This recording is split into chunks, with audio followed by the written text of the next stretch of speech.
Today's guest is Kady Karinas. About 30 years ago, she died and came back to life, and today we're going to learn about her experience. Kady, thank you so much for joining me today. I really appreciate you and welcome. Thank you. All right, so I like to jump right into it. Can you please tell us what happened? Oh, I was about 46 years old. About 30 years ago, I didn't know I was a serious asthmatic. I was a silent asthmatic, which means there are no warnings. It just happens.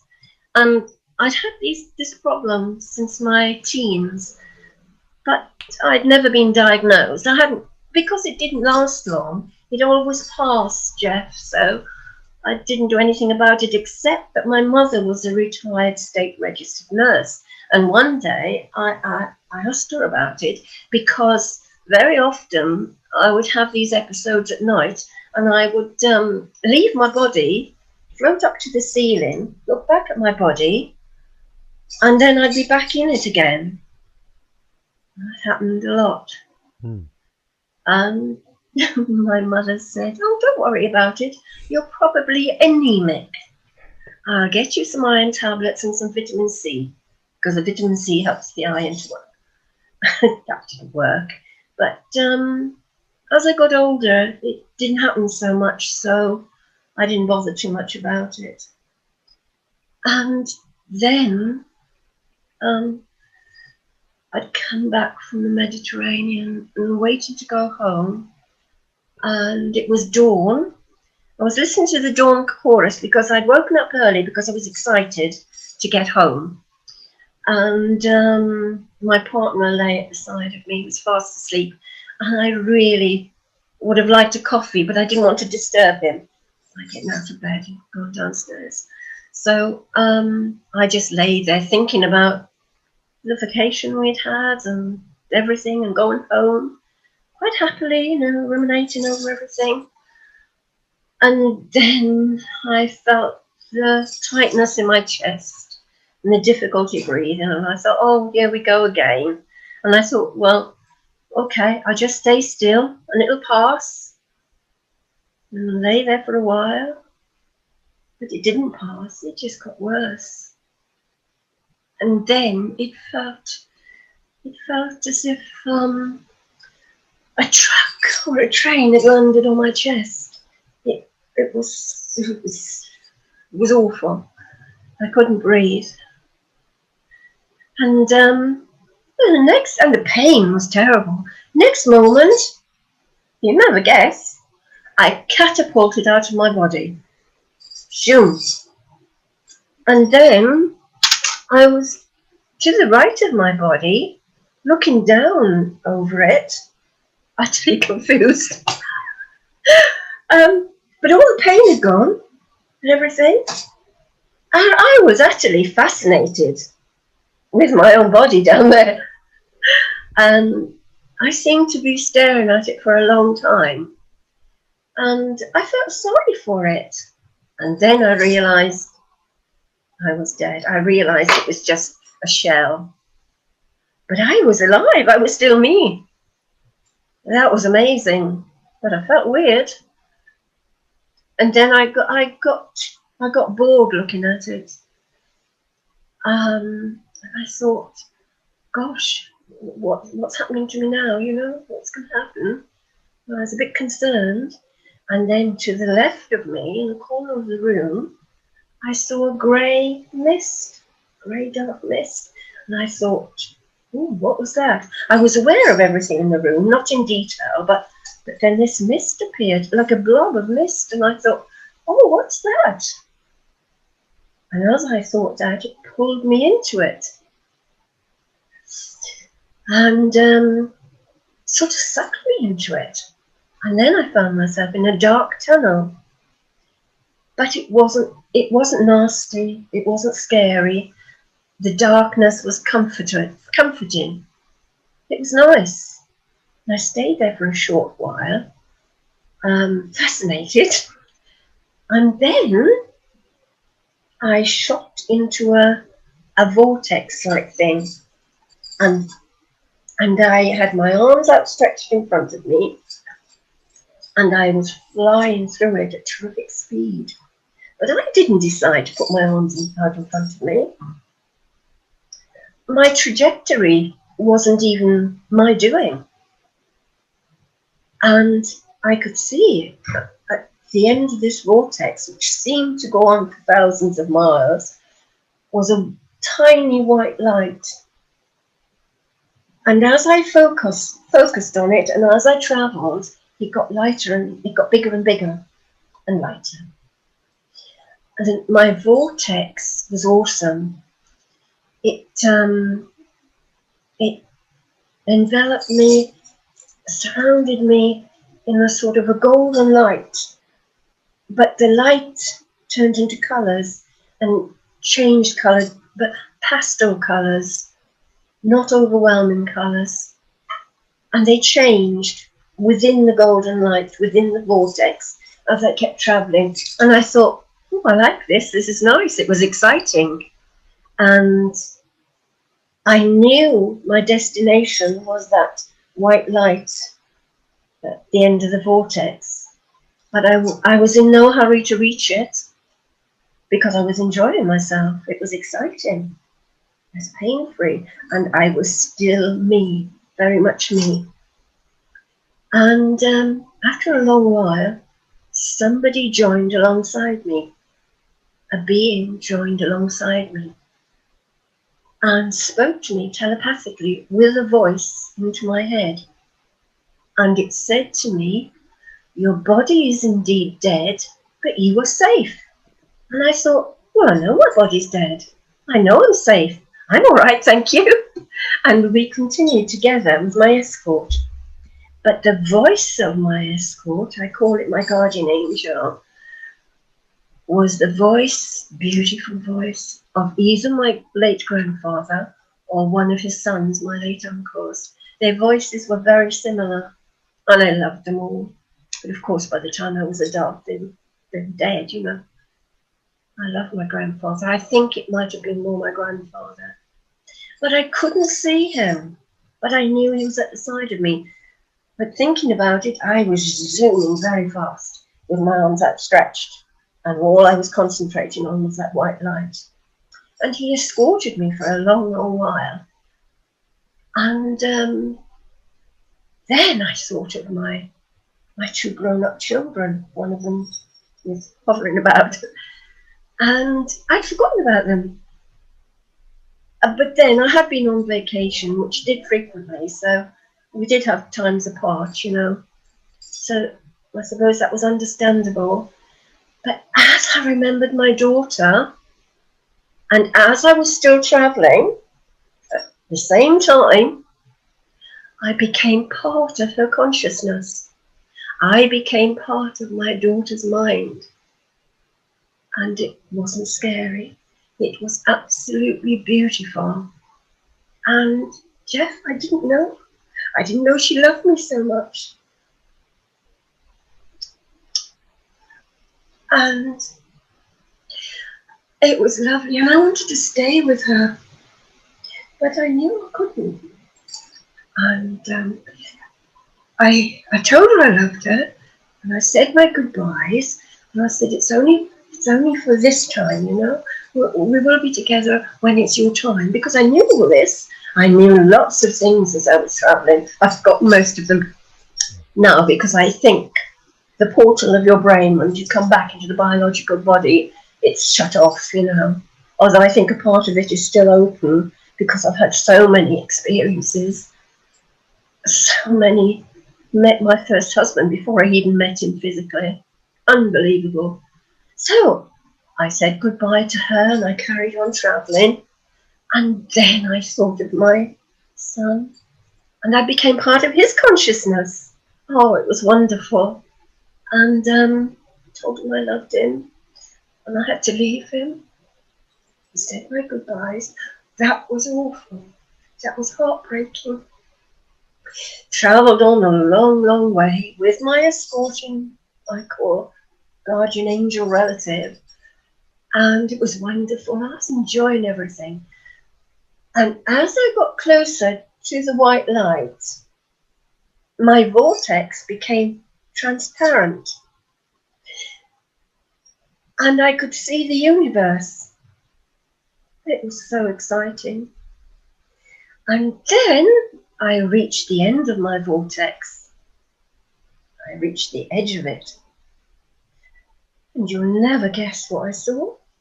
What loomed up in front of me. Similar, I don't know if you can see that behind me, can you? Can you see that behind me? It's a poster, similar to yours. Yes. I saw this planet, and this planet was absolutely massive in the background of the universe.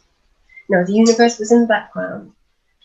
This planet was awesomely, outstandingly gorgeous. More gorgeous than the pictures we see of the world from space. It was incredible. But I could feel my dead relatives, late relatives, and all the animals I had lost, my late animals.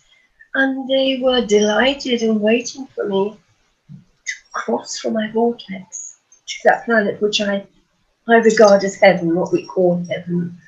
And you never believe it, I suddenly remembered my little 4.5-year-old boy. I'd forgotten all about him. He was in and out of hospital at the time. He wasn't with me at the time I crossed. And I thought, oh. And I said with my mind telepathically to my escorting relative, angel, I said, oh, who's going to look after him now? And within a flash, he said to me, this need not be your time. You decided. And I thought, oh, I didn't know I decided. But then my heart was in shock because I didn't want to leave my little boy. Oh, but before that was said, before he said that to me, I was about turned. And I could see right down through the vortex.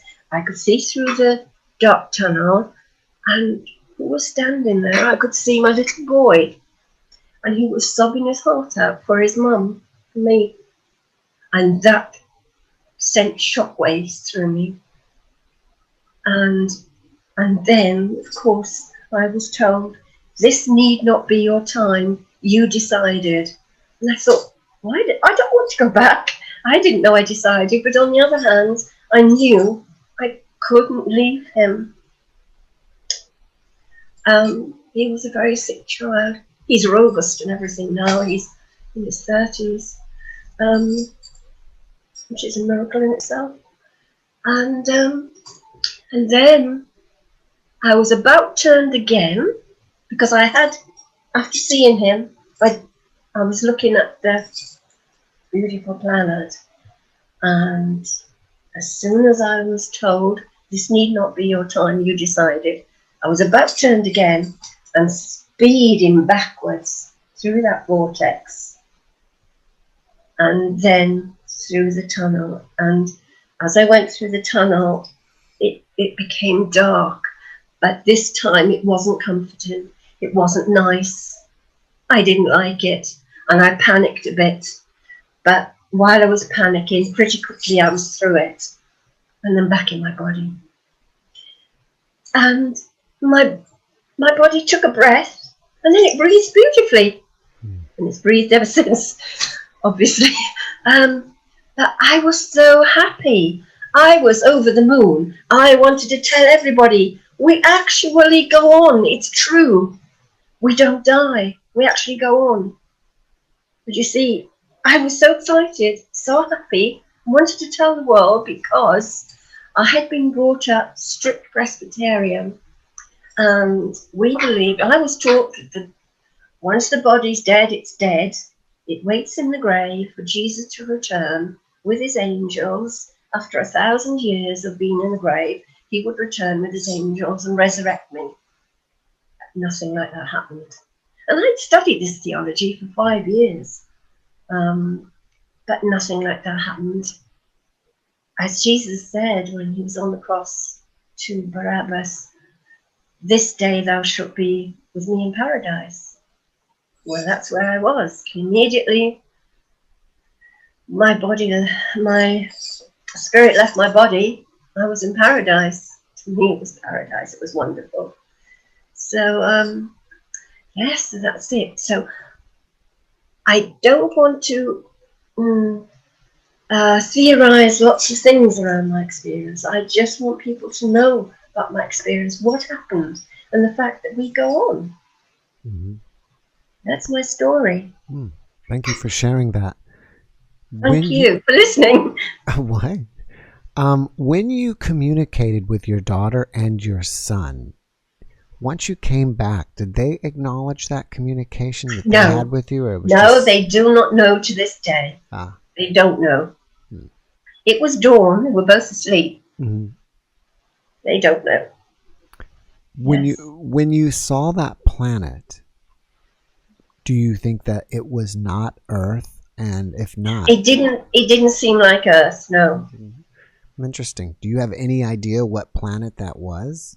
I call it heaven because I knew my loved ones were drawing me to it. Mm-hmm. My late loved ones and animals were drawing me to it. Mm-hmm. And I could feel their excitement within my soul spirit. That's all I can call it.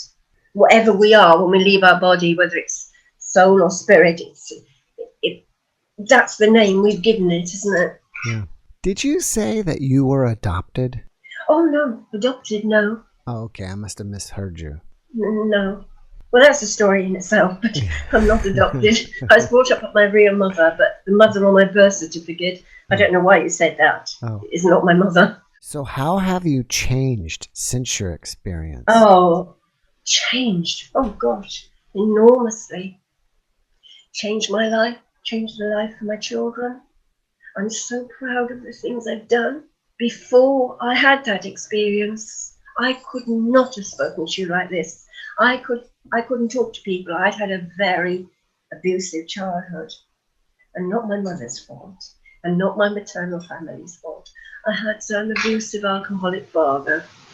There was lots of starvation. There was lots of fleeing from him. There was lots of him trying to kill my mother for no other reason except alcohol turned him crazy. So we were always on the run. But I went into myself. I avoided people, couldn't talk to people. Oh, I started work at the age of 12 and a half because the only income my mother had was what they called family, with children's credit, nothing for family, just children's credit, which was hardly anything. So when she couldn't work, she was ill and she died young. So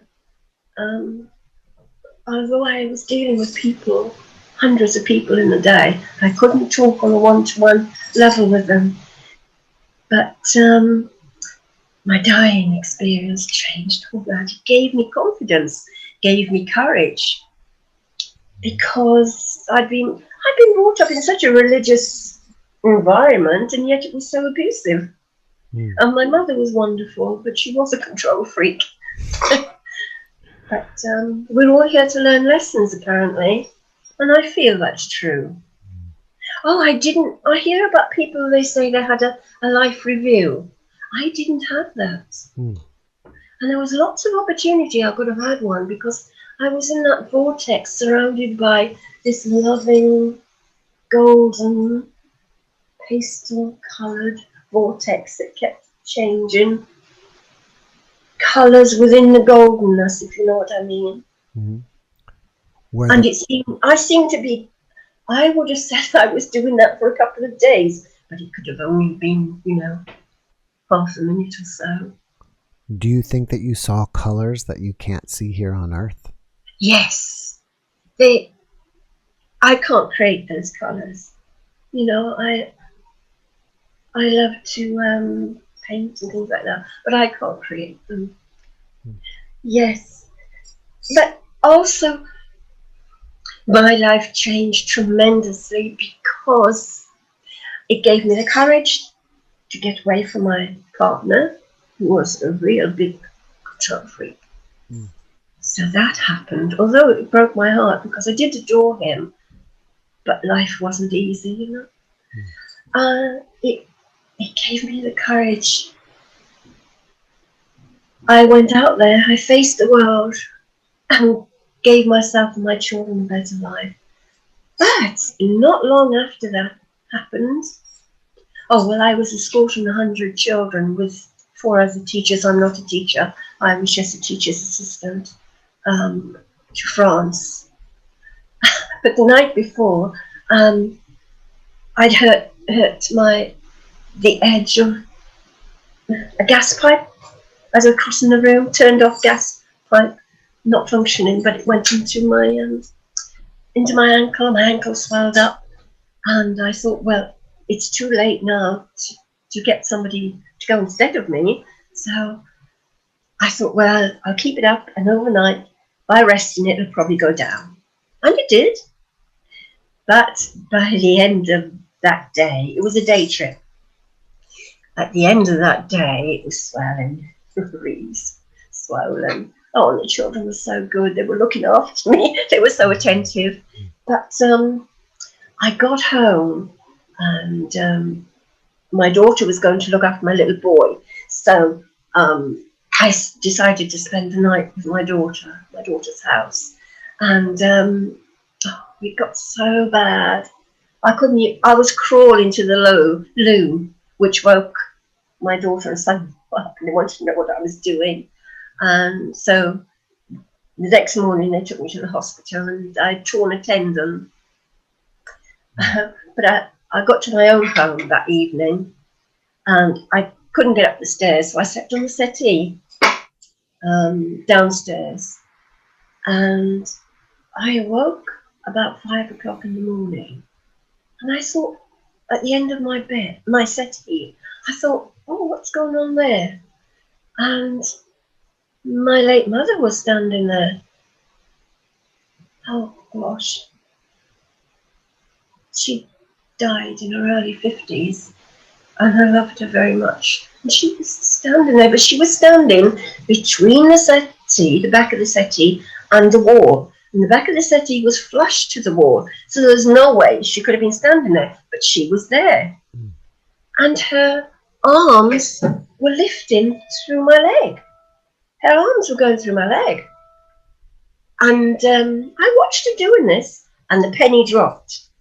My foot had got stuck down between the arm of the settee and the cushion, it was stuck. And I realised she was trying to lift it. So I sat up and I physically lifted my leg. And as I lifted it up, she started to fade away. And I said, oh, Mum, don't go, please don't go. But as I was saying it, she faded away. Oh, it was a wonderful experience. Wasn't that amazing? Then, a couple of years later, I'd gone into my bedroom, and I got as I always did, I got my chocolate out of my bedside drawer, table drawer, and I loved to watch the 3:15 afternoon film because it was more geared to women, Canadian film, on television, on Channel 5. And as I came out of the bedroom, I was heading towards my armchair, and my mother was standing behind it. And this time, I saw her through a spectrum of gorgeous light, coloured lights, pastel lights, as I'd seen in my Vortex. And she was so beautiful. And again, I said, Mum, oh, Mum, oh, Mum. And as I was saying it, she was fading away. And again, I said, oh, please don't go. And it was over so quickly. I couldn't concentrate on the film. I didn't even eat my chocolate. Then, oh gosh, a little while later, similar thing happened. I was getting settled to watch the afternoon film before I start on the evening meal, I walked into my bed. It was a flat, what we call an apartment. Walked into the bedroom to get my little hoard of chocolate I kept in the bedside table drawer. And as I walked into the bedroom, to my right, Up in the air, up in thin air, it was as if somebody switched a video on, a hologram. And I saw this long, highly polished table, 6 people sitting round it, 4 men, 2 women, and then the gentleman at the end, sitting at the end of the table, with silver hair and gorgeous blue eyes, was keeping them enthralled with whatever he was saying. I couldn't make out what he was saying. I was fascinated. And then all of a sudden it switched off, as if somebody switched it off. So again, I did get my chocolate, I did sit down, and again although I had the film on, I didn't take any of it in, and I didn't eat my chocolate. So I only told one person about that, my best friend, and she said, oh, I think you'd better go and see a doctor. But nearly 3 weeks later, I discovered the little town that I'm living in now. So I drove into this town, and I didn't start out until gone 3 o'clock, and shops and things close at 5. Yeah, and I spent too much time over my shopping, window shopping and that. But I always had a cafe. I always had coffee in this cafe when I finished my shopping. 2 coffees actually. That was my routine. But it was shut. I'd left things too late. So it was shut. So I thought, oh, well, I'll make my way back to the car. And I had shopping with me. And there was hardly anybody about. I was crossing the road and I got the same thing happening to my chest. And I managed to get to the other side of the road. I leaned against this wall, but I could hardly breathe. I put my shopping down. A young man walked to the other side of the road. He was looking at me, but he didn't come to help me. But I realised soon I was leaning against a pub. You know what a pub is, a public house. Mm-hmm. I probably thought I was drunk, which was still open because they still had tables and chairs outside with brollies around the corner. And I remembered because this chap in the second-hand bookshop, pre-loved bookshop, had said to me one time, oh, if you want a good coffee, because I'd said to him, I'm going across the road for my coffees now. I always bought the books that he finished with, and if he said they were good, I would buy them. And he said, oh, if you want a good coffee, he said, you know, you go down the road to this particular establishment. And I thought, yes, I would never walk into a pub on my own, thank you. But I remembered this, and I thought, well, it's still open because the tables and chairs are outside. If I can make my way around the corner, a couple of coffees. Coffee has theophylline in it, which is what you have in bronchodilators for asthma, you know, the pumps. It's the same ingredient. So if ever you need first aid and you haven't got your asthma, have a couple of coffees, strong coffees. So I thought, well, if I could have a couple of coffees and a rest, I might be able to get back to my car. I managed to half open the door, and then somebody came to my aid, a lovely, lovely young woman with long brown hair, reminded me of one of my favourite aunts. And she brought me in, she took my shopping, she took me to the only seat available, it was absolutely packed. I didn't know at the time that all these people had gone to a funeral, and, you know, they were all there after that. And managed to whisper a couple of coffees, and she did that for me, and she stayed with me, and so I felt a bit better. And which I did. As soon as I've had half a cup of coffee, oh, it makes a world of difference. Mm. And then I realised everybody was looking at me, so I got a newspaper out of one of my shopping bags and pretended to read. And then when I felt a lot better, I really looked round. And there to the right of me was the long, highly polished table, the 4 men, the 2 women, and the gentleman on the end with the silver hair and the startlingly blue eyes. Oh, lovely, lovely man. And I was staring for quite a while until one of the women looked at me and enough to say, who are you staring at? So I pretended I was reading my newspaper a while. I was in shock again. And then when I felt strong enough, I thought, right, I'll get up now and I'll manage to get back to my car. So I stood up, and as I was bending down to pick up my shopping, I felt a hand on my elbow, that elbow. And the gentleman who'd been sitting at the end with the silver hair and the lovely blue eyes, I knew who he was before I looked up, because I remembered his voice from my hologram vision, whatever you call it, and lovely voice.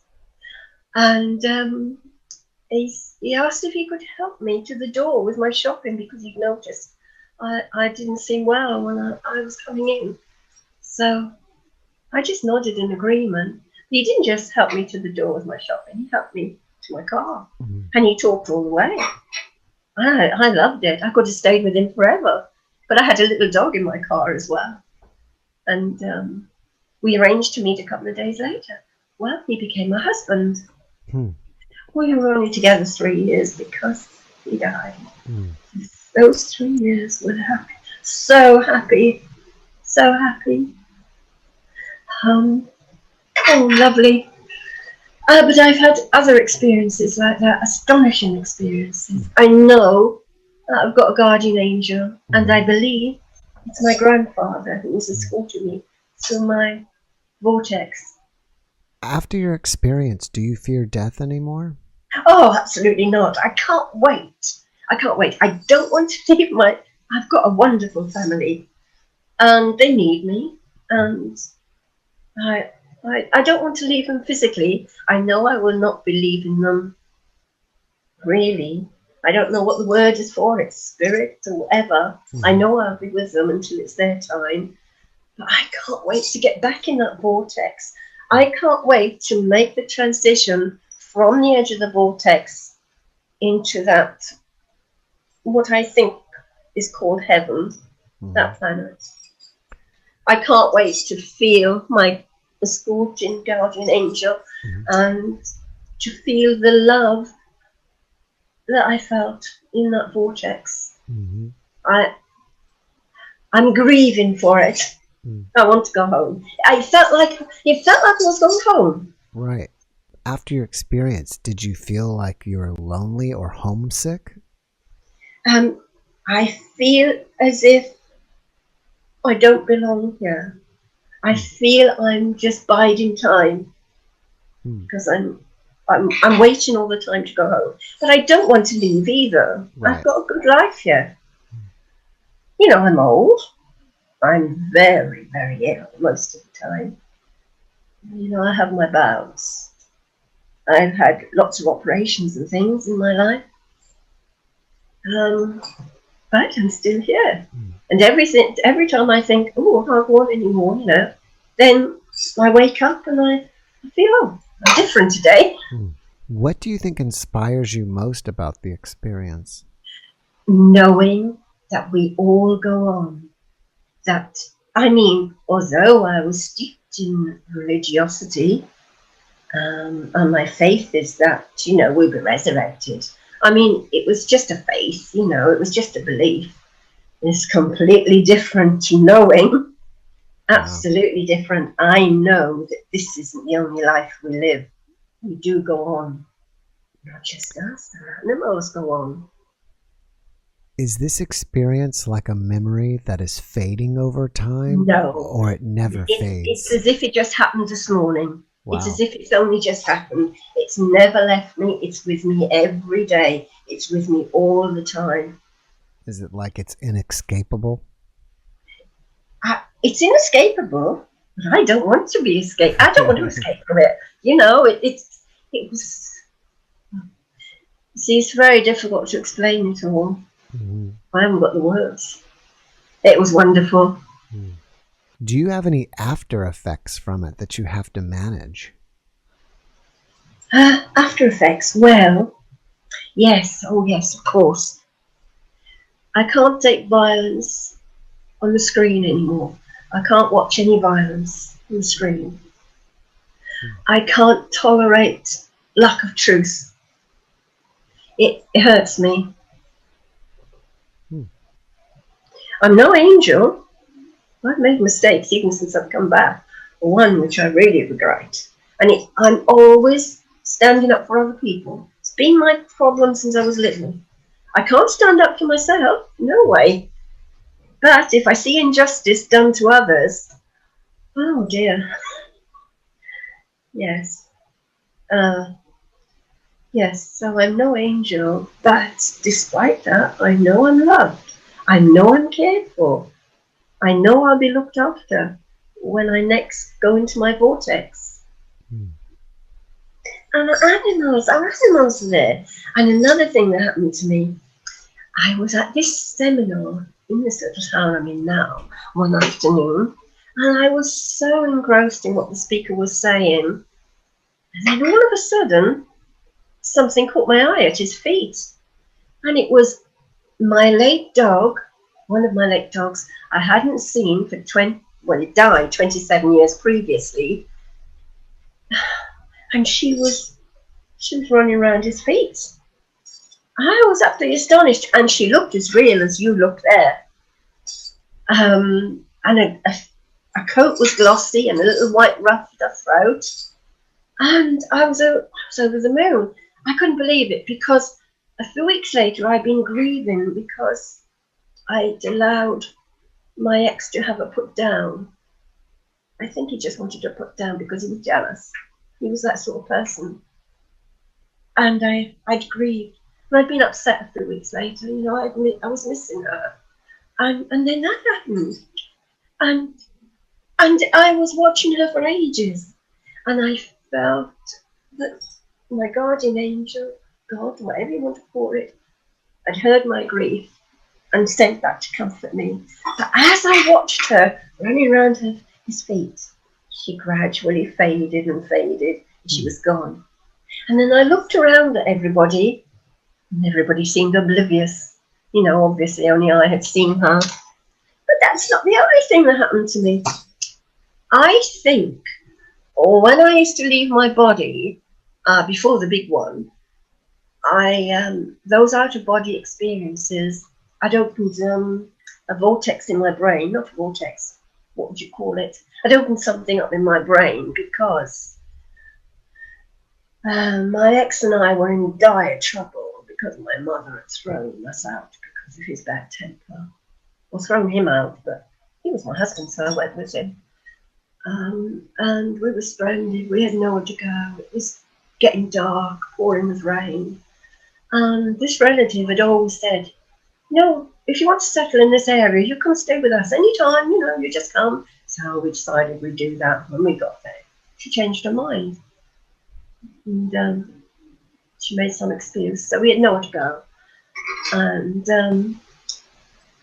And my ex-husband went on ahead to see if he could find some B&B or something, but there was a royal visit apparently the next day, and everything was full up. We couldn't find anything. And I was to follow on so I could sort out the baby. My eldest, who's out there at the time, he's 50 now. And so I did all that, and we were walking to the bus stop because we didn't have a car in those days. And my little girl said, "Oh, look, Mummy, look, there's Uncle on the bus." And I thought, oh, that's nothing unusual, because he was a bus driver. But he was a passenger. And he shouldn't have been in this area anyway. He should have been 400 miles away. That's where he lived then. And I looked, and it was him. And he was gesticulating to me, and he started mouthing something to me. And in the end, you know how slow I am. I'm very slow picking up things. And eventually the penny dropped. No, I knew the area, but he gave me an address. I didn't know the address. And he kept saying, go there. It was his son. And but it was 2 bus rides away. It was getting dark. But anyway, I met my ex-husband, and he was, and I said, it's all right, I know what to do. I've seen Uncle so-and-so, and he's told me to go to, cousin. And So we did that because his idea was, oh, we'd get a train to anywhere overnight and at least we'd be dry and safe and then come back in the morning. We didn't have to.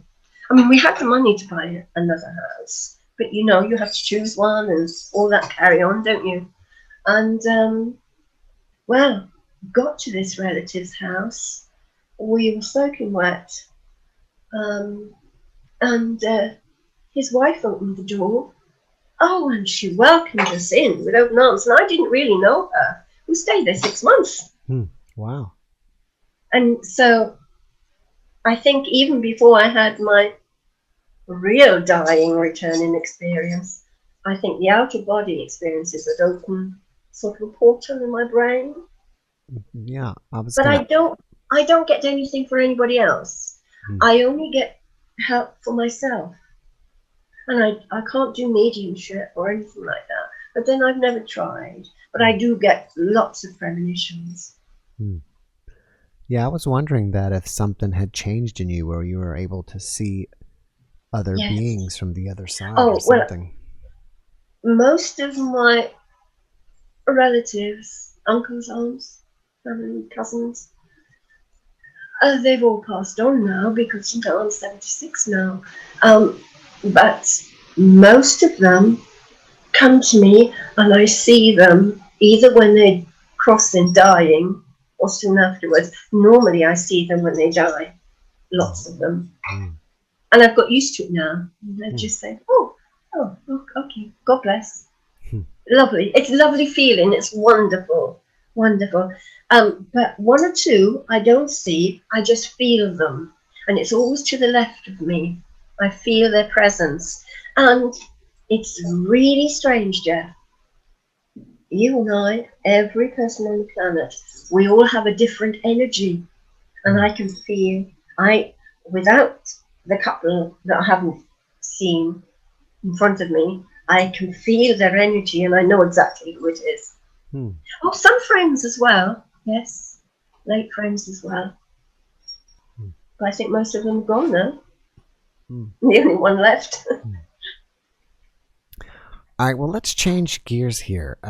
You have a book out. What is the title of your book? Flying Beyond the Stars.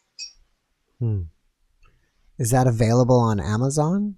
It is. A dark mist appeared, pulling me into the greatest journey of my life.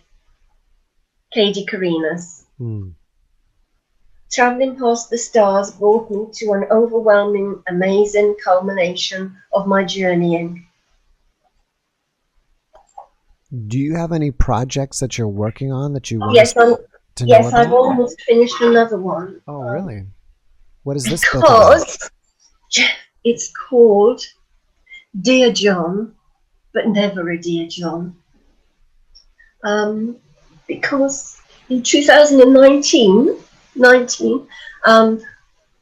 the 5th of April 2019, I'd come out here, made a cup of tea, took it into my bedroom, sneakily, because my son doesn't allow me to do much, so he's my carer, you see. Sometimes I'm very ill. Often I'm very ill. I'll be very ill tonight after this, you know. And when I'm that ill, I can't speak. My speech goes. I've had 2 ischemic strokes. So, anyway, so I took my tea into my bedroom, and I can only sit in a chair. I can't sleep in the bed because I've got a problem with my back. What's it called? Oh, I forgot what it's called. It's a problem with the bone. And I set my tea down side of my chair, and as I was about to sit down, he was standing in front of me. And I said, oh, I've got his name is Joe in the book.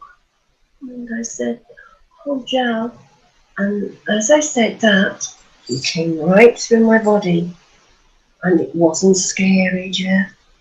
It was the most beautiful experience I've had on this earth. I felt every centimetre of his energy. And but it was over too quickly. By the time I got my bum on the chair, he'd gone through me. I was walking on air. I was over the moon. Hadn't seen him for 57 years. It was a terribly tragic story. A relative had been sending anonymous, malicious, lying letters about him to my mother. So I was sent away. I was tricked. In the end, couldn't get back to each other. Didn't even have a photograph of each other. But he died and he didn't forget me. This is He your came to visit me.